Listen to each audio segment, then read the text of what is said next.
নমস্কাৰ সকলোলৈ। আশা কৰোঁ সকলোৱে ভালে আছে। আমাৰো ভাল। এয়া আমি ডিউটিৰ পৰা আহি আছোঁ। ডিউটিৰ পৰা আহি থাকোঁতে ৰাস্তাতে থকা দোকানত সোমাই পাচলি কেইটামান আৰু লাগতিয়াল বস্তু কেইটামান লৈ আহিছোঁ।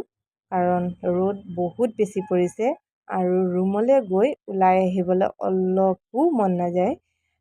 সেয়েহে ৰুমলৈ আহি গা পা ধুই মই এয়া ৰুমটো অলপ চিজিল কৰি ল'লোঁ। ৰুমটো চিজিল কৰি লোৱাৰ পিছত মোৰ ফুলগছখিনিত অলপ কেয়াৰ কৰি ল'লোঁ, মানে পানী ঢালি ল'লোঁ।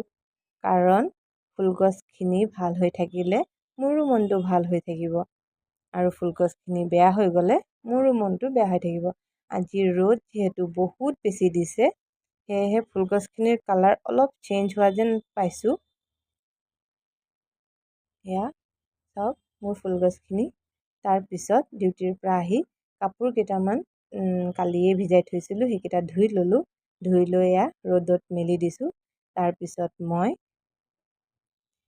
ভগৱন্তৰ ওচৰত এয়া চাকি বন্তি জ্বলাই লৈছোঁ। কাৰণ যিটো কাম নকৰিলে দিনটোৰ আৰম্ভণি যেনি নালাগে। সেয়েহে ভগৱানৰ ওচৰত দিনটোৰ ভালে কুশলে যাবৰ কাৰণে কামনা কৰিলোঁ। আশা কৰোঁ আপোনালোকৰো দিনটো ভালে কুশলে পাৰ হওক।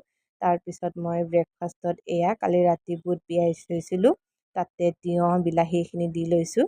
আজিৰ ব্ৰেকফাষ্ট ইমানেই। আজিলৈ বাই। Thank U.